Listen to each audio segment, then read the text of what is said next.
एक बार मिलकर के लंबे स्वर से ओम का उच्चारण करेंगे।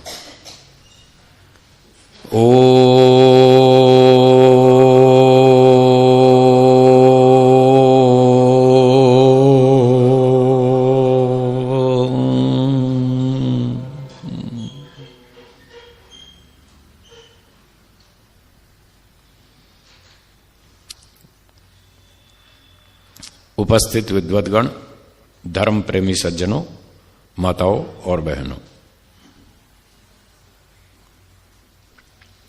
कल से हमारी चर्चा चल रही थी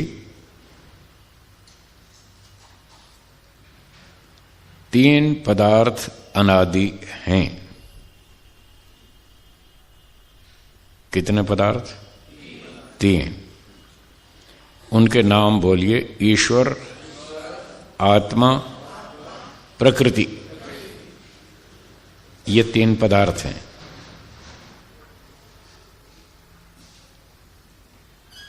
ये तीनों अनादि हैं। अनादि का अर्थ है जिसका आदि न हो। आवाज थोड़ी कम कर दें, थोड़ी सी कम करें।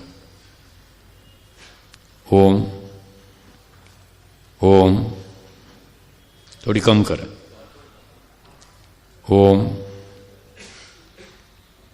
ओम, न और कम करो। इको तो बंद है, इको बंद है। आप वॉल्यूम कम करें।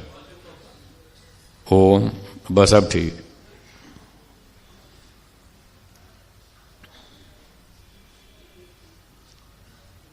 अनादि का अर्थ है जिनका आदि न हो। आदि शब्द का अर्थ है उत्पत्ति। आदि शब्द का अर्थ क्या? उत्पत्ति। तो अनादि का अर्थ हुआ जिसकी उत्पत्ति कभी नहीं हुई। तीन वस्तुएं ऐसी हैं जिनकी उत्पत्ति आरंभ कभी नहीं हुआ।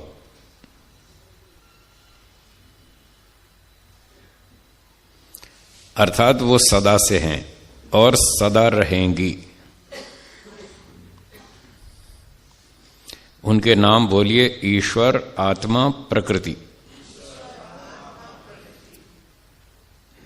ये तीन चीजें हैं। बाकी सब चीजें उत्पन्न होती हैं और नष्ट होती हैं। ये तीन चीजें कभी उत्पन्न नहीं होती, कभी नष्ट नहीं होती, और तीनों अलग अलग चीजें हैं। तीनों के गुण, कर्म, स्वभाव अलग अलग हैं। उदाहरण के लिए तरबूज और केला एक ही चीज है या अलग अलग? कैसे पता चला अलग अलग है? उनके गुण अलग हैं, उनका रूप रंग अलग है, साइज अलग है, कलर अलग है, डिजाइन अलग है, स्वाद अलग है, प्रभाव अलग है। जब किन्हीं दो चीजों के गुणों में अंतर दिखता है तो हमें पता चल जाता है कि ये दो अलग चीजें हैं। इसी तरह से ईश्वर के गुण और आत्मा के गुण, दोनों के गुण अलग अलग हैं। इससे पता चलता है कि ईश्वर अलग है, आत्मा अलग है। बहुत से लोग आत्मा को ईश्वर का अंश मानते हैं। ये मानना गलत है, ठीक नहीं।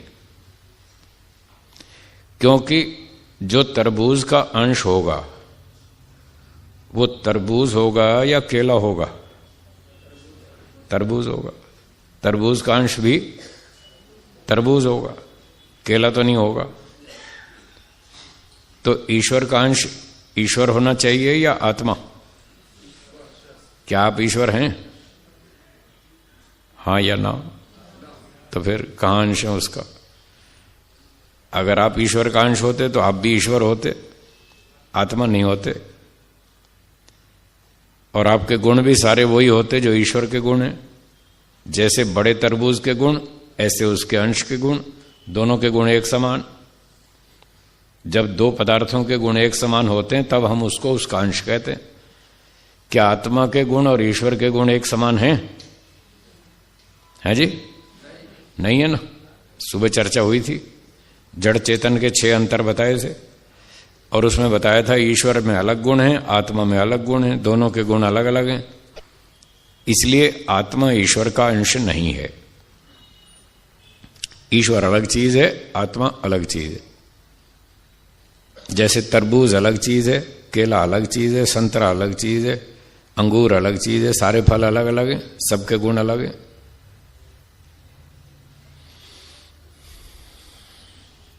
तो आत्मा अनादिकाल से कर्म करता है और ईश्वर उसके कर्मों का हिसाब रखता है, उसका फल भी देता है।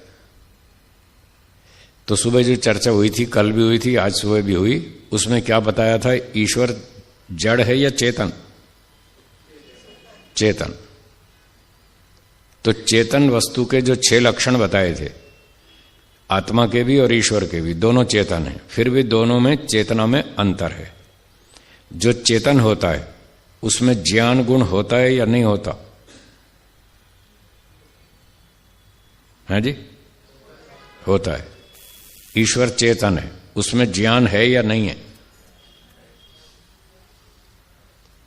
हाँ या ना, कुछ तो बोलिए। हाँ तो बोलो नहीं, यहाँ चुपचाप नहीं बैठना, जो पूछता हूं उसका उत्तर देना। नहीं तो मुझे ये लगेगा या तो आप समझ नहीं रहे हैं या आधे तो सो जाएंगे, फिर मैं पूछूंगा नहीं तो मैं टीचर हूं, मैं सोने नहीं देता क्लास में, सबको जगाए रखता हूं, पूछता रहता हूं। लोग ध्यान से सुनते फिर उत्तर देते हैं तो पता लगता है हाँ सुन रहे। हाँ, तो ईश्वर में ज्ञान है या नहीं? आधा या पूरा है? क्या कहा जाता है?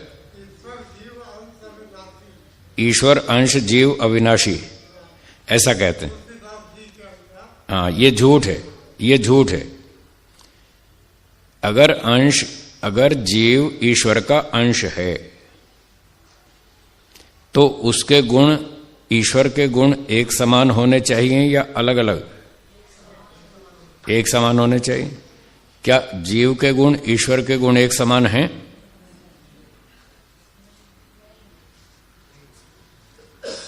हाँ या ना? तो फिर अंश कैसे हुआ? आप खुद ही कह रहे हैं एक समान होने चाहिए और एक समान नहीं है, बहुत अंतर है दोनों में। अंतर सुनिए। क्या ईश्वर घोटाले करता है? हाँ या ना? जीवात्मा घोटाले करता है? बताओ कहां एक समान है? ईश्वर झूठ बोलता है और आत्मा बोलता है। ईश्वर चोरी करता है और आत्मा? ईश्वर दुखी होता है और आत्मा? बताओ कहां एक गुण है?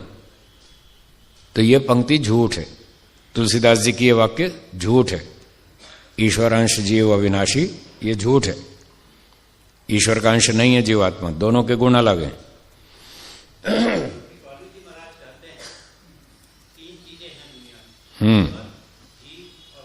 ठीक है।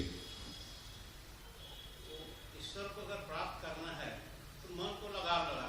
ठीक है। मन आपको लगाम लगा दिया, मन को कंट्रोल कर दिया आपने, तो कौन बचा? ईश्वर और जीव। ठीक है। उनके थ्योरी के हिसाब से जीव ईश्वर का अंश है। किसकी थ्योरी के हिसाब से? जगत गुरु कृपालु जी महाराज। कौन जगत गुरु? नाम बताइए। कृपालु जी महाराज। कृपालु जी महाराज झूठ बोल रहे हैं, गलत है उनका सिद्धांत। कृपालु जी महाराज ने रट्टा बहुत मारा है, मैंने उनके प्रवचन सुने। मथुरा वाले ना, वो पीले कपड़े पहनते हैं? हाँ, हनुमानगढ़ वाले पीले कपड़े पहनते हैं, टीवी में लेक्चर देते हैं। कृपालु महाराज मैं जानता हूं, उनके बहुत प्रवचन सुने। उन्होंने मंत्र बहुत रट रखे हैं, उपनिषद पढ़ी, वेद पढ़ा, फलाना पढ़ा, ये पढ़ा, उनको ईश्वर समझ में नहीं आया। वो ईश्वर का अंश बता रहे हैं जीव को, यही बता रहे हैं ना? तो मेरा प्रश्न है, उसका उत्तर दो। अगर जीव ईश्वर का अंश है तो उसके गुण ईश्वर के तुल्य होने चाहिए या अलग हैं? क्या ईश्वर के तुल्य हैं? नहीं है तो कहां अंश हुआ? बात खत्म हो गई। अब कृपालु महाराज बोले या दयालु महाराज बोले, झूठ बोलता तो वो झूठ है, चाहे मैं बोलूं चाहे आप बोलो, झूठ तो झूठ ही है। मैं जो बोलता हूं आप मेरी बात को पकड़ के बताओ, दम है तो मेरी बात को काट के दिखाओ जिसमें ताकत हो। मैंने तो काट दी इतनी देर में। जी हाँ, हाँ ठीक है। अच्छा, दो चीजों के गुण एक जैसे हैं। सुनिए मेरी बात सुनिए, वो जो कह रहे हैं कि आत्मा अमर है, ईश्वर भी अमर है, दोनों अमर हैं तो दोनों एक चीज हुई, ये उनका तर्क है। उनका तर्क झूठ है, गलत है, कट जाएगा। अभी काट देता हूं मैं। कैसे कटेगा? पानी जड़ है या चेतन? पानी।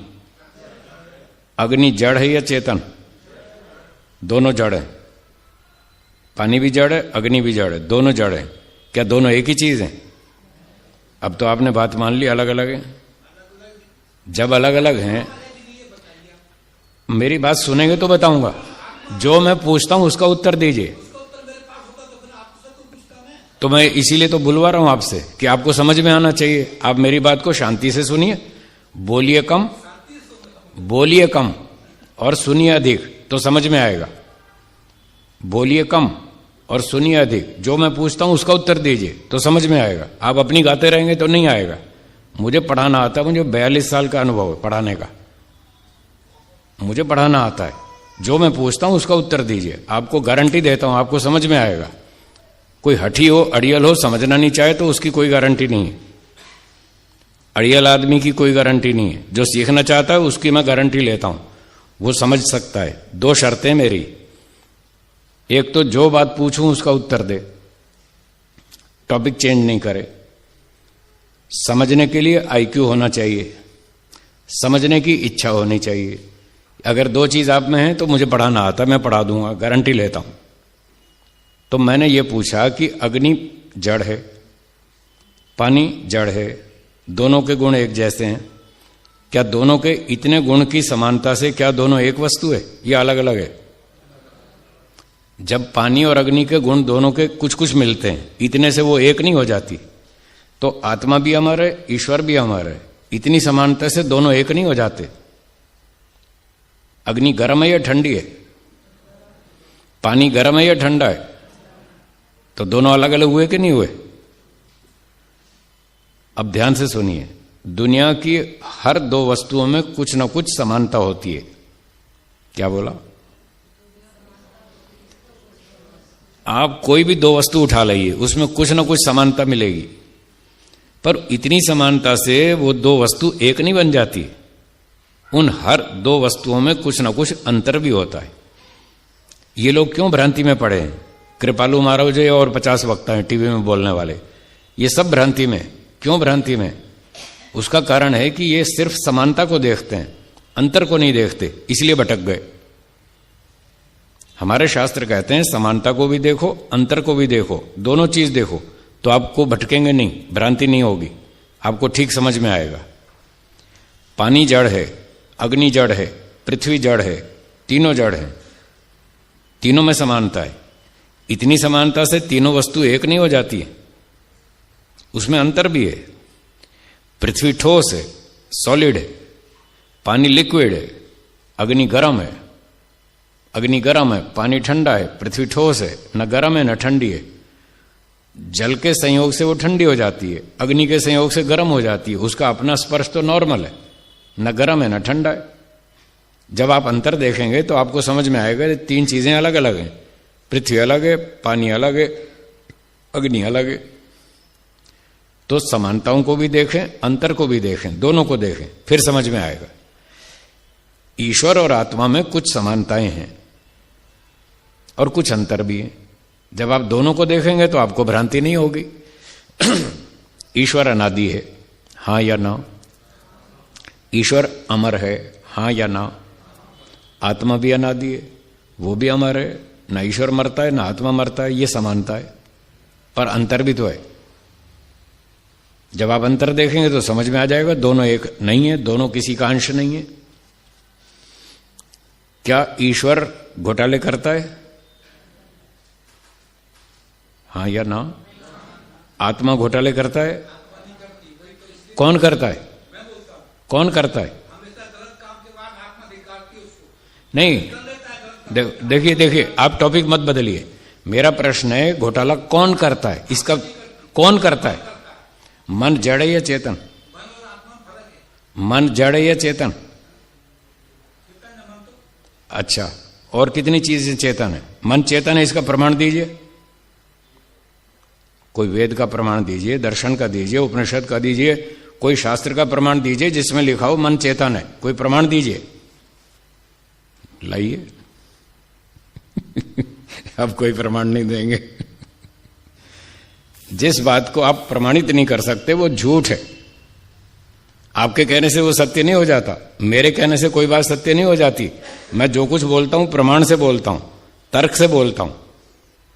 आत्मा चेतन है, मन भी चेतन है, दो चेतन है, दोनों में लड़ाई हो जाएगी। ये शरीर किसकी सुनेगा? मन की सुनेगा या आत्मा की? मन कहेगा इधर चलो, आत्मा कहेगा इधर चलो, शरीर कहां चलेगा? बोलिए। वो आपको भ्रांति है, मन कुछ नहीं कहता है। तो मन जड़ है, वो चेतन नहीं है, वो आपकी भ्रांति है, उसको दूर रखें। आत्मा नहीं धिक्कारती, ईश्वर धिक्कारता है। आपने वो किताब पढ़ी ही नहीं, आपने उल्टी सीधी किताब पढ़ रखी है, उल्टे सीधे प्रवचन सुन रखे हैं, आप उसी को ठीक मानते हैं, इसलिए आपको समझ में नहीं आएगा। अगर शांति से सुने, मेरी बात को सुने, विचार करें, घर जाके वेद पढ़ें, दर्शन पढ़ें, सत्यार्थ प्रकाश पढ़ें, तो समझ में आएगा। और आप अपनी हठ पे अड़े रहें तो नहीं आएगा, 10,000 साल में भी नहीं आएगा। तो मैं ये कह रहा था, आत्मा ईश्वर का अंश नहीं है, आत्मा अलग चीज है, ईश्वर अलग चीज है, दोनों के गुण अलग हैं। ईश्वर गलतियां नहीं करता और आत्मा गलतियां करता है, हां या ना? ईश्वर कभी भी बुरे काम नहीं करता, वो हमेशा अच्छे ही करता है। वो पवित्र है, शुद्ध है, उसका ज्ञान शुद्ध है, कंप्लीट है, उसमें कोई कमी नहीं है। और जीवात्मा में बहुत सारी कमियां हैं। वो अविद्या है, उसमें राग है, द्वेष है, क्रोध है, लोभ है, ईर्ष्या है, अभिमान है, 20 बीमारी है। और इन बीमारियों की वजह से वो उल्टे सीधे काम करता है, झूठ बोलता है, चोरी करता है, फिर बाद में ईश्वर उसको दंड देता है। मन जड़ है, बुद्धि जड़ है, शरीर जड़ है, इंद्रियां जड़ हैं, ये सब वेदों में लिखा है। मैं जो भी कह रहा हूं प्रमाण से कह रहा हूं, तर्क से कह रहा हूं, ऐसे नहीं कह रहा।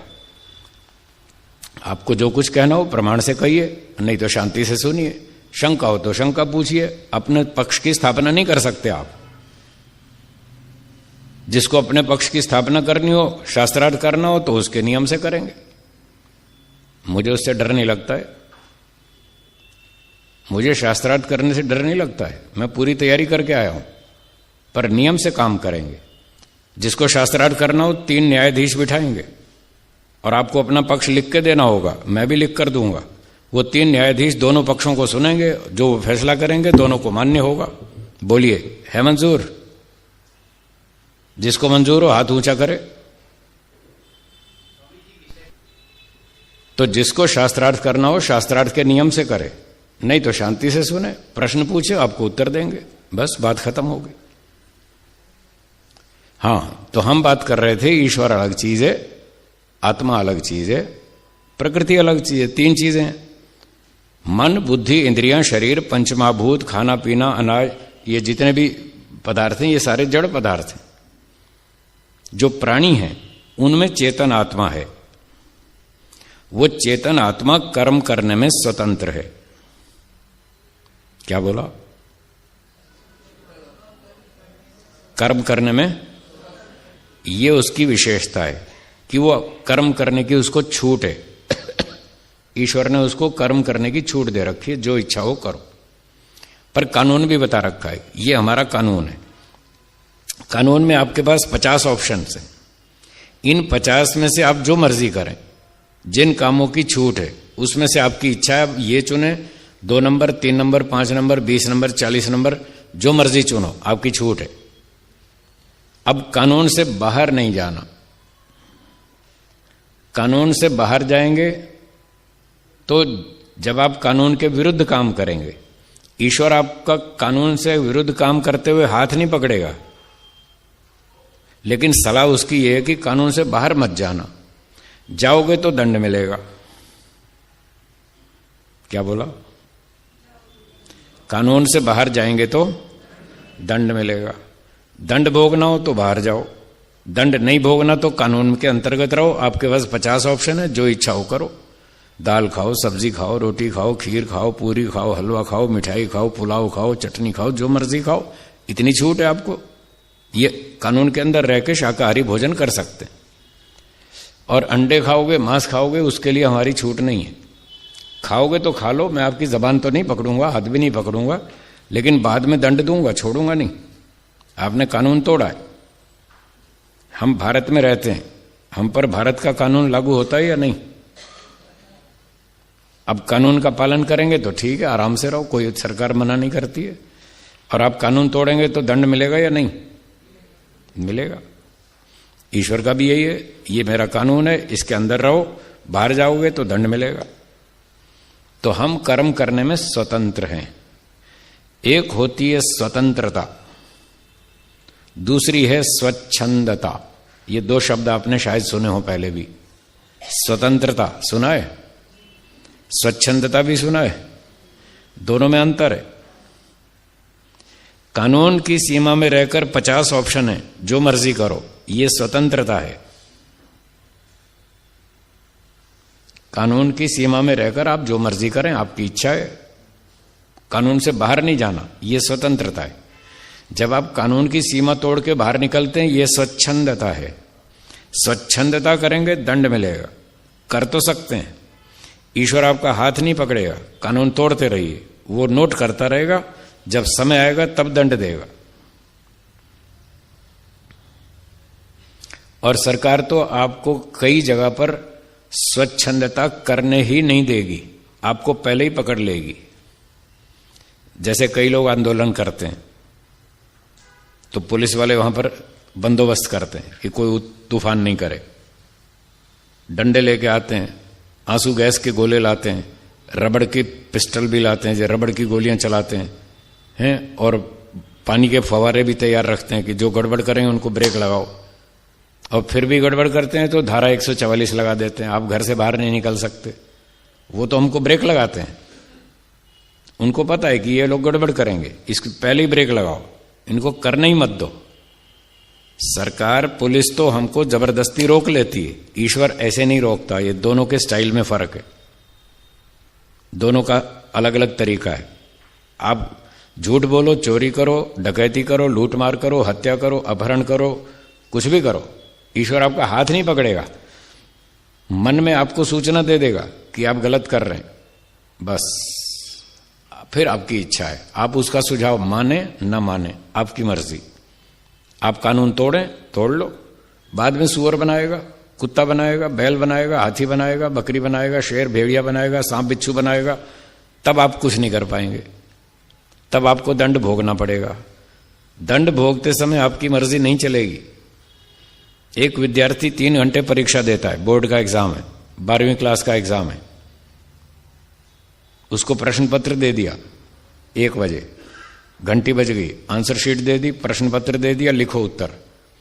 4 बजे तक 3 घंटे परीक्षा है, वो 3 घंटे तक कुछ भी लिखे, उसको छूट है, सही लिखे गलत लिखे उसकी मर्जी। अगर विद्यार्थी गलत आंसर लिख रहा है और परीक्षक वहां घूम रहा है और वो खड़ा होकर पढ़ने लग जाए कि ये गलत उत्तर लिख रहा है, क्या परीक्षक उसका हाथ पकड़ सकता है? नहीं पकड़ सकता। 3 घंटे तक कुछ नहीं कहेगा, जो मर्जी लिखो। 3 घंटा पूरा हो गया, अब आंसर शीट ले ली जाएगी। 4 बज गए, घंटी बज गई, टाइम इज ओवर, समय समाप्त हुआ, आंसर शीट ले ली गई। अब वो कुछ नहीं कर सकता विद्यार्थी, अब टाइम खत्म हो गया। अब जो उसने लिख दिया सो लिख दिया, उसके आधार पर परीक्षक उसके नंबर लगाएगा, हाँ या ना। ये परीक्षा का नियम है। बीच में परीक्षक नहीं पकड़ेगा उसको, मतलब हाथ नहीं पकड़ेगा। अब लिखो, जो मर्जी लिखो, अपनी अकल से लिखो, यही तो परीक्षा है। तो ईश्वर भी परीक्षा ले रहा है, वो हमारा परीक्षक है, हम विद्यार्थी हैं, हमारी परीक्षा चल रही है। स्कूल की परीक्षा 3 घंटे, हमारी जीवन परीक्षा वो भी 3 घंटे। लेकिन स्कूल की परीक्षा में और ईश्वर की परीक्षा में अंतर है, कुछ समानता है, कुछ अंतर है। हमारे जीवन की परीक्षा का 1 घंटा बहुत लंबा है, कई वर्षों का। स्कूल का परीक्षा का 1 घंटा 60 मिनट का है। जीवन की परीक्षा का 1 घंटा कई वर्षों का लंबा है। पहला घंटा बचपन है, दूसरा जवानी है, तीसरा बुढ़ापा है, मृत्यु की घंटी बजेगी, टाइम इज ओवर, समय समाप्त हो गया, अब नंबर लगेंगे। आपने जैसे उत्तर लिखे, सारे जीवन में जैसे कर्म किए, अब आपके नंबर लगेंगे। अगर आप 50 नंबर ले आए, 100 में से 50, मतलब 50% आपने अच्छे काम किए। नंबर लाने का मतलब अच्छे कर्म।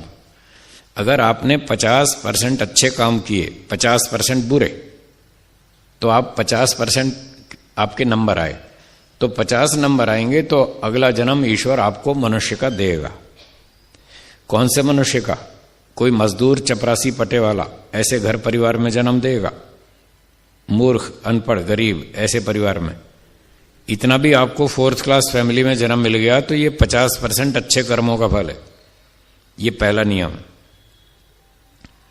दूसरा नियम, यदि आपके कर्म 50 से ज्यादा अच्छे हैं, आपने अच्छे उत्तर अधिक लिखे, अच्छे कर्म अधिक किए, 60%, 65, 70, 75, 80 अच्छे किए, तो आपके 80% नंबर आए। तो ऊंचे विद्वान, धनवान, बुद्धिमान, पढ़े लिखे, समझदार, ईश्वर भक्त, ईमानदार, चरित्रवान, बढ़िया माता पिता मिलेंगे और आपको सारी सुविधा मिलेगी।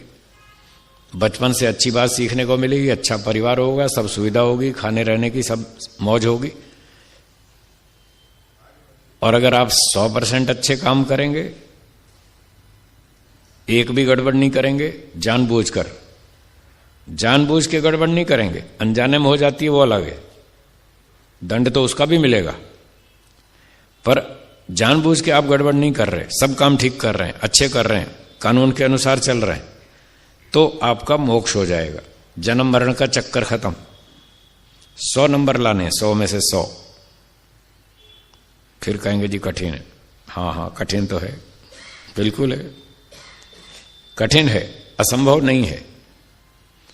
एक जन्म में मोक्ष नहीं होता, पता नहीं कितने जन्म लगेंगे, धीरे धीरे हम प्रगति करते जाएंगे। एक जन्म में हमने 60 नंबर लिए, अगले जन्म में 62 लिए, अगले जन्म में 65 लिए, अगले जन्म में 80 लिए, फिर 80 लिए, फिर अक्कड़ आ गई, अभिमान आ गया।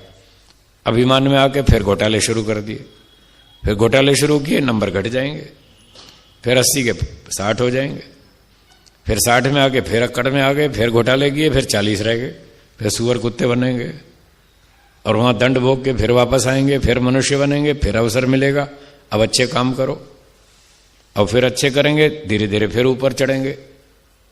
आपने वो सांप सीढ़ी का खेल देखा है? हाँ या ना? देखा भी है, खेला भी होगा, बचपन में खेला है ना, आपके बच्चे भी खेलते होंगे आजकल। ये संसार सांप सीढ़ी का खेल है, ये भी ऐसा ही है। जब वहां मन का गिराते हैं और 4 नंबर आते हैं तो 21 पे सीढ़ी लग जाती है, आदमी 56 पे पहुंच जाता है, सीढ़ी लगती है फटाफट ऊपर। तो जीवन में व्यक्ति अच्छे काम करता है, उसको सीढ़ी लग जाती है, वो बहुत ऊपर चला जाता है, अगला जन्म बढ़िया। और अगले जन्म में फिर घोटाले करता है तो सांप काटता है, फिर नीचे आ जाता है। एक सबसे खतरनाक सांप होता है 99 नंबर पे, याद है? सांप सीढ़ी के खेल में एंड पॉइंट पर 99 पे एक खतरनाक सांप होता है और वो ऐसा काटता है 10 पे ले आता है। 99 से 10 इतना नीचे उतार देता है। तो ऐसे भी लोग हैं जो 99 तक पहुंचकर फिर घोटाला करते हैं और उनमें से कई तो जेल में पड़े हैं आजकल। समझ गए होंगे आप, समझ गए ना? तो ये ऐसे ऐसे लोग होते हैं जो 99 पे पहुंच के फिर घोटाले करते हैं और उनको ऐसा सांप काटता है, वो फिर अभी तो सरकार ने जेल में डाला, अभी मरने के बाद ईश्वर अपनी जेल में डालेगा, उनको बैल बनाएगा, घोड़ा बनाएगा, हाथी बनाएगा, बंदर बनाएगा, कॉकरोच बनाएगा, वृक्ष बनाएगा, व्हेल मछली बनाएगा, पता नहीं क्या क्या बनाएगा। वो गए नीचे, इसलिए बहुत सावधान रहना है। तो ये 3 घंटे की परीक्षा है, बचपन, जवानी, बुढ़ापा, मृत्यु के बाद नंबर लगेंगे, जिसने जितने अच्छे किए उतने नंबर। तीसरा नियम, अगर बुरे कर्म 50 से ज्यादा किए तो फिर पशु पक्षी कीड़े मकोड़े में जाना पड़ेगा। ये तीसरा नियम। मान लीजिए किसी ने 60% पाप किए। कितने किए? 60%। पुण्य कितने किए? 40। तो 60 में से 40 कितना फर्क है दोनों में? 60 और 40 20 का फर्क है ना। तो 20% पाप ज्यादा किए। तो तीसरा नियम कहता है जितने पाप ज्यादा किए इतने का पहले दंड भोगो। 40 पुण्य किए उसका नंबर बाद में आएगा, पाप ज्यादा किए पहले उसका दंड मिलेगा। ये ईश्वर का नियम। तो ईश्वर हमारा राजा है, हम उसकी प्रजा हैं, वो हमारा परीक्षक है, हम परीक्षार्थी हैं। हम कर्म करते हैं, वो फल देता है, पूरे कर्मों का हिसाब रखता है, ठीक न्याय से फल देता है, समय आने पर फल देता है। जैसे परीक्षक समय आने पर 3 घंटा पूरा होने के बाद फल देगा। अब ईश्वर की परीक्षा में और स्कूल की परीक्षा में एक अंतर और भी है। ये तो समानता है कि परीक्षा के बाद नंबर मिलते हैं। एक अंतर यह है कि स्कूल की परीक्षा में परीक्षक बीच में नंबर नहीं देगा। 1 घंटे बाद मार्किंग नहीं होगी, 3 घंटे बाद ही होगी। जब तक 3 घंटा पूरा नहीं हो जाए तब तक नंबर नहीं मिलेंगे। ईश्वर की जो परीक्षा है, जो वो जीवन की हमारी परीक्षा ले रहा है, उसमें ऐसा भी है कि कुछ कर्मों का फल इसी चालू जीवन में मिल जाएगा।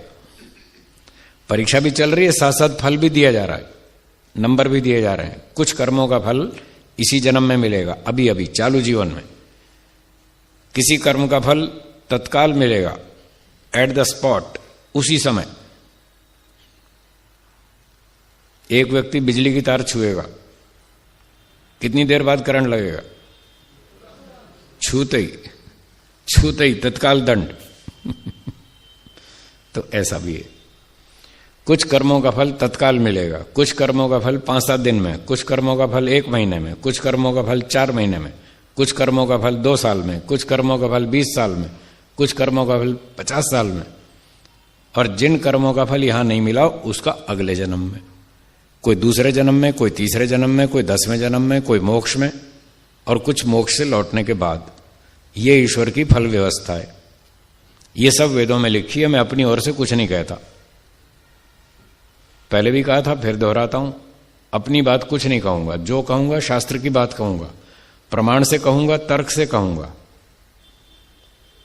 तो ये सारे सिस्टम लिखे हैं जो मैं आपको सुना रहा हूं। अब ईश्वर चेतन है, वो न्यायकारी है, हमारे सब कर्मों को देखता है, सारा हिसाब रखता है, ठीक समय आने पर फल देता है, किसी को माफ नहीं करता, कोई छूटछाट नहीं, कोई कंसेशन नहीं, कोई कैंसिलेशन नहीं। कई लोग क्या सोचते हैं, हम 10 कर्म अच्छे करेंगे, 4 घोटाले करेंगे, 10 में से 4 कैंसिल हो जाएंगे, 6 का फल मिल जाएगा। ऐसा लोग सोचते हैं, ये झूठ है। एक व्यक्ति ने 10 कर्म अच्छे किए और 4 बुरे किए, टोटल कितने किए? है जी 14। और ईश्वर 10 में से 4 कैंसिल करके 6 का फल दे दे, तो कर्म कितने किए? 14। फल कितने दिए? ये न्याय है क्या? कर्म 14 करो, फल 6 मिले, ये कोई न्याय है क्या? ईश्वर न्यायकारी है या अन्यायकारी? न्यायकारी। इसलिए ईश्वर कैंसिल नहीं करेगा। 4 घोटाले किए, 4 का दंड मिलेगा। 10 कर्म अच्छे किए, 10 का इनाम मिलेगा। एक दिन बंबई में मैं ऐसे ही प्रवचन कर रहा था, और प्रवचन में मैंने कह दिया कि यहां तो भारत सरकार भी कैंसिल नहीं करती, ईश्वर क्यों कैंसिल करेगा? तो एक श्रोता ने पूछा, जी बात समझ में नहीं आई, भारत सरकार कैंसिल नहीं करती, कैसे नहीं करती, थोड़ा उदाहरण देके समझाइए। मैंने कहा सुनिए।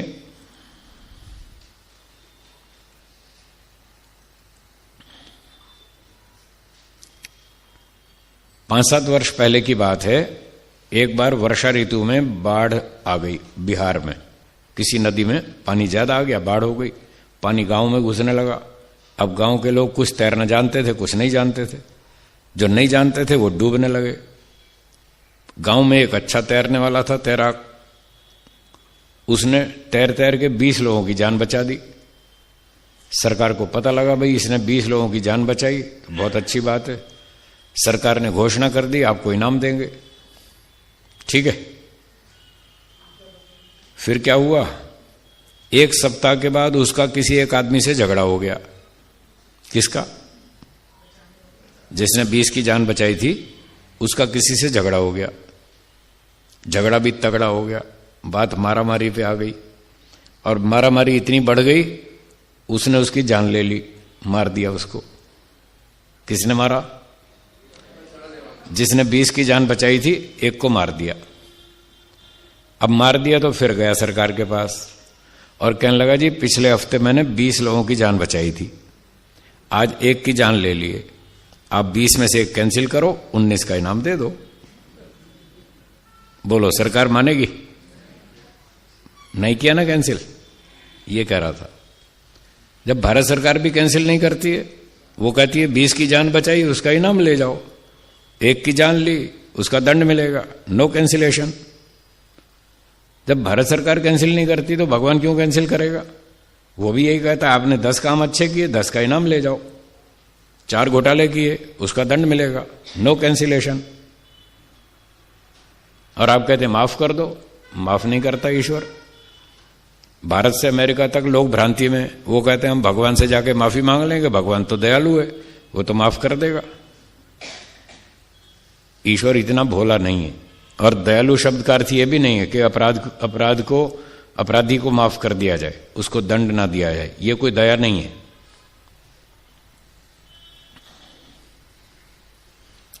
अच्छा ये बताइए, आपके घर में बच्चे हैं, छोटे बच्चे बड़े बच्चे सब हैं। छोटे बच्चे जो गलतियां करते हैं, आप उनको प्रेम से समझाते हैं या नहीं समझाते कि गलती मत करो, शांति से बैठो, तोड़फोड़ मत करो, शोर मत मचाओ, ढंग से बैठो? समझाते हैं नहीं? फिर समझाने के बाद वो कुछ बच्चे तो समझदार हैं, वो मान जाते हैं, और कुछ ज्यादा चंचल हैं, वो मानते नहीं, वो फिर भी गड़बड़ करते हैं। 2 बार 4 बार आपने समझाया फिर भी नहीं मानते, फिर भी गड़बड़ करते हैं। तब आप उनको दंड देते हैं या नहीं देते? डांट लगाते हैं या नहीं? डांट के बाद भी वो नहीं मानते, फिर थप्पड़ भी लगाते हैं। आप उनको माफ कर दो ना। आप माफ क्यों नहीं करते? उनको डांटते क्यों हैं? थप्पड़ क्यों लगाते हैं? उनको डांटने और थप्पड़ लगाने से वो सुधरेंगे या बिगड़ेंगे? अगर आप डांट नहीं लगाएं, समझाएं नहीं, डांट भी नहीं लगाएं, थप्पड़ भी नहीं लगाएं, माफ करते जाएं, जो भी गलती हो माफ करते जाओ, जो भी गलती हो माफ करते जाओ, माफ करने से सुधरेंगे या बिगड़ेंगे? बिगड़ेंगे। तो ईश्वर ऐसे माफ करने लगे तो सारे लोग बिगड़ जाएंगे, कोई किसी को जीने नहीं देगा, क्योंकि उनको पता है ईश्वर माफ तो कर ही देगा। तो हम गलती क्यों ना करें? वो गलती करेंगे, माफी मांग लेंगे, ईश्वर माफ कर देगा, वो गलतियां बढ़ती जाएंगी, दूसरे का जीना हराम कर देंगे। अब बताइए, माफ करना चाहिए या ठीक न्याय करना चाहिए? इसलिए आप बच्चों के साथ न्याय करते हैं। जब बच्चे गड़बड़ करते हैं तब आप उनको पहले प्रेम से समझाते हैं, जब नहीं मानते फिर डांट लगाते हैं, फिर तब भी नहीं मानते फिर थप्पड़ भी मारते हैं, भूखा भी रखते हैं, टीवी बंद कर देते हैं, फैसिलिटीज कम कर देते हैं, सारी दंड व्यवस्था आप लगाते हैं, तभी तो वो सुधरते हैं। इसलिए माफ करने से कोई सुधरता नहीं है, दंड से सुधरता है। दुबई में चोरी होती है? क्यों नहीं होती? दंड मिलता है। भारत में चोरी होती है? क्यों होती है? दंड नहीं मिलता। आपके सामने प्रत्यक्ष है। लाल बत्ती है चौराहे पर, पुलिस वाले नहीं खड़े, लोग रुकते हैं लाल बत्ती पे जब पुलिस वाले नहीं होते, और जब पुलिस वाले खड़े हों 5-7 तब क्यों रुकते हैं? दंड मिलेगा। आप मॉल में जाते हैं शॉपिंग करने, वहां लिखा है आप सीसीटीवी कैमरे की नजर में हैं, आपने पढ़ लिया तो आप सावधान हो जाते हैं, भाई यहां तो कैमरा लगा है, फंस जाएंगे, हो जाते हैं नहीं? और फंस गए तो दंड मिलेगा। तो ये सिद्धांत है, दुनिया में वेदों में भी लिखा है और प्रत्यक्ष व्यवहार भी है, दंड के बिना कोई सुधरता नहीं है। अब लोग क्यों नहीं सुधर रहे, क्यों बिगड़े हुए हैं? उनको दंड समझ में नहीं आ रहा। जिसको दंड समझ में आता है वो सुधर जाएगा, जिसको दंड समझ में नहीं आएगा वो बिगड़ेगा। तो दुनिया में लोग क्यों बिगड़े? क्या लोगों को पता नहीं है कि झूठ नहीं बोलना चाहिए? पता है, 2 साल की उम्र से माता पिता सिखाते हैं झूठ मत बोलो, फिर भी आदमी सारे जीवन झूठ बोलता है। क्यों बोलता है? उसको दंड समझ में नहीं आया। क्या बोला? दंड समझ में नहीं आया। जब तक दंड समझ में नहीं आएगा वो गलती करेगा करेगा करेगा, कोई नहीं बचा सकता उसको। और जिस दिन उसको दंड समझ में आ गया उस दिन वो सुधर जाएगा, गलती नहीं करेगा नहीं करेगा नहीं करेगा। जैसे आप लाल बत्ती पे चौराहे पर पुलिस वालों को देखकर गलती नहीं करते, आप रुक जाते हैं, ये हमको दंड मिलेगा। ये मेरा पक्ष का प्रमाण है, प्रत्यक्ष प्रमाण है, सब जानते हैं। तो ईश्वर माफ नहीं करता है, फिर भी लोग भ्रांति में और जाके माफी मांगते हैं। कोई मंदिर में जा रहा है, कोई गुरुद्वारे में जा रहा है, कोई चर्च में जा रहा है, कोई मस्जिद में जा रहा है, कोई हरिद्वार में जाके स्नान कर रहा है। लोग हरिद्वार में स्नान करने जाते हैं, गंगा जी में स्नान करने जाते हैं, कुंभ के मेले में जाते हैं। 1 करोड़ 2 करोड़ 3 करोड़ लोग इकट्ठे होते हैं। वो क्या करने जाते हैं वहां? पाप धुलवाने के लिए। 2-4 को छोड़ो, अधिकांश लोग वहां मेले में जाते हैं, स्नान करेंगे, पाप धुल जाएंगे। क्या हरिद्वार में स्नान करने से, गंगा जी में स्नान करने से पाप धुल जाते हैं? फिर क्यों पागलपन कर रहे हैं? जा रहे हैं करोड़ों की संख्या में, टाइम बर्बाद कर रहे हैं, अपना पैसा बर्बाद कर रहे हैं, समय नष्ट कर रहे हैं, जाके वहां धक्का खा रहे हैं, बीमार होके आते हैं। कई तो पैदल पैदल जाते हैं, दिल्ली से कावड़िए जाते हैं, कावड़ लेकर के हरिद्वार तक पैदल जाते हैं। क्या सोच के जाते हैं? हमारे सारे पाप धुल जाएंगे। ऐसे पाप धुल जाते तो हरिद्वार में पुलिस स्टेशन क्यों बनाया? बंद करो, पाप तो धुल ही जाते हैं, फिर पुलिस की क्या जरूरत है? आप हरिद्वार का पुलिस स्टेशन बंद करवा सकते हैं जी? इससे क्या सिद्ध हुआ? पाप धुले या नहीं धुले? हैं? नहीं धुले ना, फिर क्यों मूर्खता कर रहे? सारी दुनिया के लोग अपने अपने स्थानों पर जाते हैं, अपने अपने मंदिरों में जाते हैं, जिसको भी वो मानते हैं, जैसा भी भगवान मानते हैं, वहां जाकर के वो भगवान से माफी मांगते हैं और ये समझते हैं हमारे सारे पाप माफ हो गए। कोई माफ नहीं हुआ, ध्यान रखना। इस भ्रांति से बाहर आ जाओ।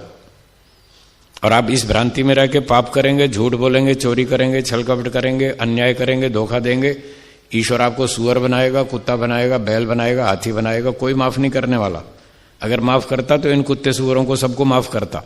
दुनिया में एक भी कुत्ता नहीं होता, एक भी गधा नहीं होता, एक भी बकरी नहीं होती, एक भी कॉकरोच नहीं होता। अगर ईश्वर माफ करता तो आपको माफ करेगा, उनको क्यों नहीं किया?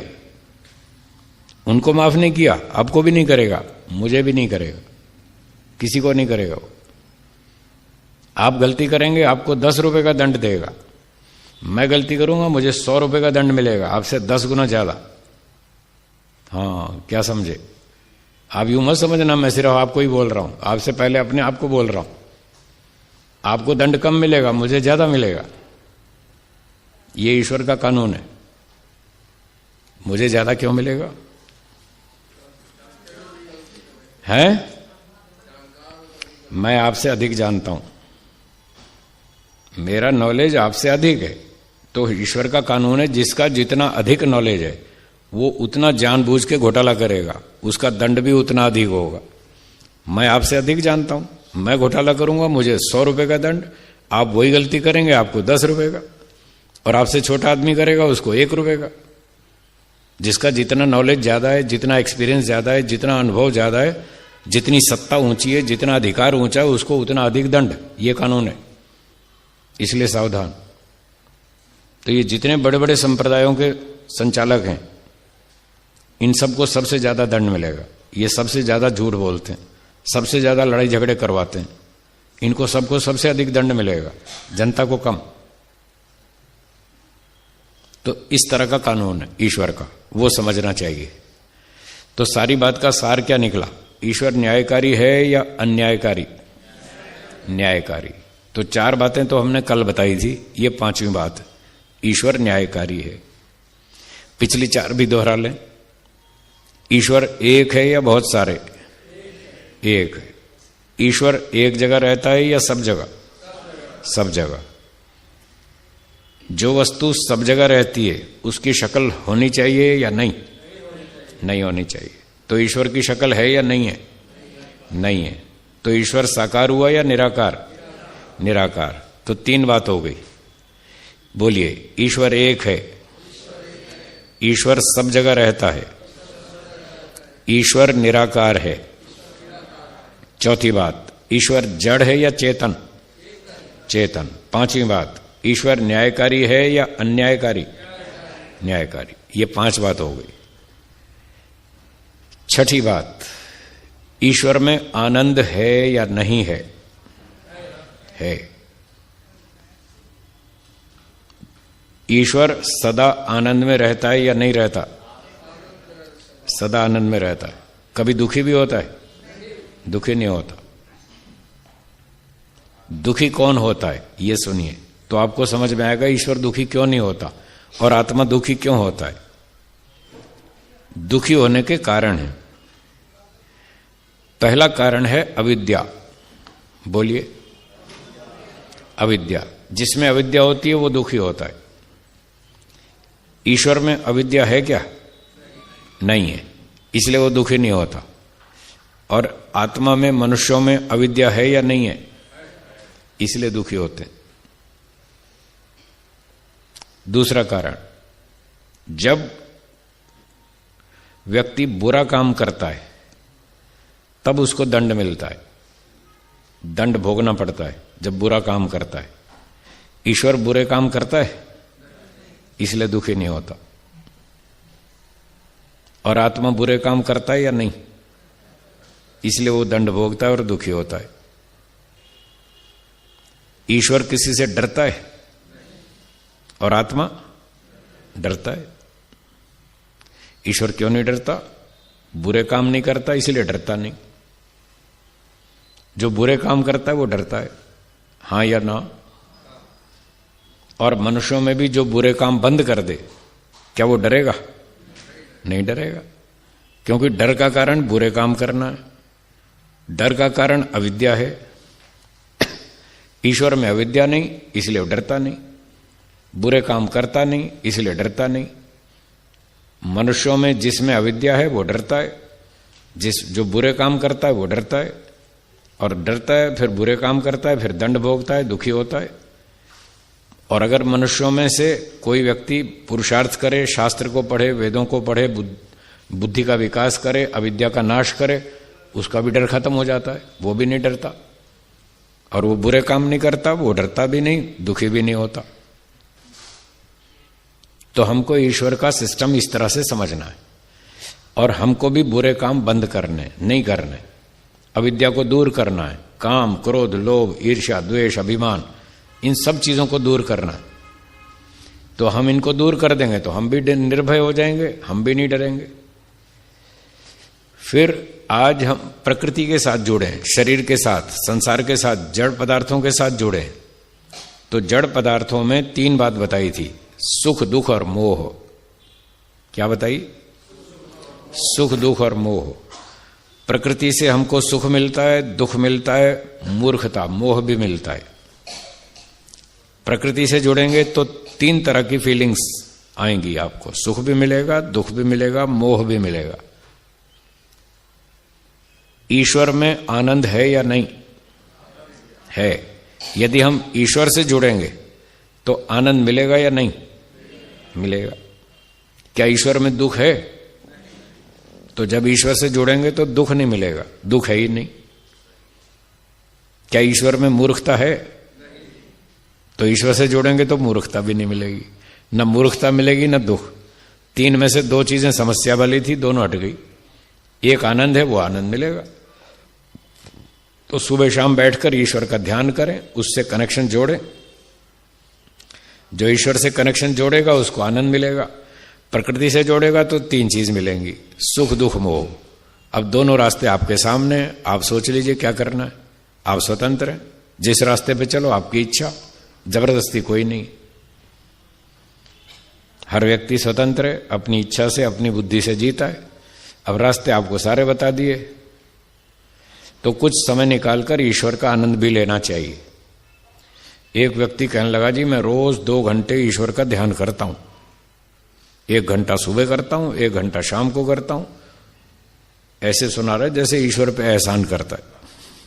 मैं रोज 2 घंटे ईश्वर का ध्यान करता हूं जैसे ईश्वर पे एहसान कर रहा है। अगर कोई ईश्वर का ध्यान करता है तो ईश्वर पे एहसान नहीं कर रहा है, वो अपने फायदे के लिए कर रहा है। इसलिए ऐसी टोन में बात मत करो कि मैं रोज 2 घंटे ध्यान करता हूं। करते हो तो अच्छी बात है, तुम अपना फायदा उठाते हो, किसी दूसरे पे क्या एहसान। एक आदमी कहता है मैं सुबह सुबह 6 बजे गार्डन में जाता हूं, रोज जाता हूं, 1 घंटा रोज घूमता हूं, जैसे गार्डन पे एहसान कर रहा हूं। कोई घूमने जाता है तो गार्डन पे एहसान कर रहा है या अपने स्वार्थ के लिए जा रहा है? अपने स्वार्थ के लिए जा रहा है। तो हम ईश्वर का ध्यान कर रहे हैं तो अपने स्वार्थ के लिए कर रहे हैं, ईश्वर पे एहसान थोड़ी है, उस पर कोई एहसान नहीं कर रहे, हम अपने फायदे के लिए कर रहे हैं। करेंगे तो लाभ मिलेगा, नहीं करेंगे तो नहीं मिलेगा। तो इसलिए जिसको ईश्वर से आनंद लेना हो, आधा घंटा 20 मिनट जितना समय हो, रुचि हो, श्रद्धा हो, उतना समय सुबह शाम बैठ के ईश्वर का ध्यान करें, उससे आनंद लें। ईश्वर का चिंतन करेंगे, ईश्वर के गुणों पर विचार करेंगे, आपकी चिंताएं, टेंशन कम हो जाएंगी। संसार में राग द्वेष मोह माया कम हो जाएगी। संसार का चिंतन करेंगे, मोह माया बढ़ेगी, राग द्वेष बढ़ेगा, अविद्या बढ़ेगी, उल्टे काम बढ़ेंगे, परिणाम दुख बढ़ेगा। आजकल ठंडी का सीजन है, सुबह सुबह लोग धूप में बैठना चाहते हैं या नहीं? चाहते हैं तो फायदा होता है या नहीं होता है ना? तो जो ठंडी के दिनों में धूप में बैठेगा तो लाभ मिलेगा। ऐसे ही ईश्वर के पास बैठेंगे तो उसका लाभ मिलेगा, नहीं बैठेंगे नहीं मिलेगा, आपकी इच्छा है। तो जिसको समझ में आता हो थोड़ा थोड़ा टाइम निकाले, अपना लाभ उठाए ईश्वर से। 12 घंटे 15 घंटे तो संसार में ही रहते हैं, सारा दिन संसार की बातें सोचते हैं, संसार की बातें करते हैं, और जितनी संसार की बात ज्यादा करेंगे उतनी टेंशन बढ़ेगी, हाँ या ना? और जितना ईश्वर का चिंतन करेंगे उतनी शांति मिलेगी। तो थोड़ा थोड़ा समय ईश्वर के लिए भी, उसके साथ बैठे, अपने लाभ के लिए, ईश्वर पर एहसान करने के लिए नहीं, अपने लाभ के लिए ईश्वर के पास बैठो, आपको शांति मिलेगी, आनंद मिलेगा, चिंता तनाव टेंशन कम हो जाएगी। तो 6 बातें हो गई ईश्वर के बारे में। और आत्मा ईश्वर से अलग चीज है, आत्मा ईश्वर का अंश नहीं है, वो झूठ है। जो मानते हैं आत्मा ईश्वर का अंश है वो गलत है। आत्मा बेचारा अल्पज्ञ, अल्पशक्तिमान, एकदेशी है, वो अच्छे बुरे काम करता है। ईश्वर सर्वज्ञ, सर्वशक्तिमान, सर्वव्यापक है, वो सदा अच्छे काम करता है, आनंद में रहता है, दूसरों को बताता है अच्छे काम करो, बुरे काम मत करो। जो ईश्वर की बात मान लेता है वो सुखी रहता है, जो ईश्वर की बात नहीं मानता वो दुखी रहता है, उल्टे सीधे काम करता है, फिर आगे दंड भोगता है, पशु पक्षी बनेगा। और जो ईश्वर की बात मानेगा, 100% अच्छे काम करेगा, वो मोक्ष में जाएगा, और फिर मोक्ष में सिर्फ आनंद ही आनंद है, वहां दुख का कोई काम नहीं। ठीक है जी।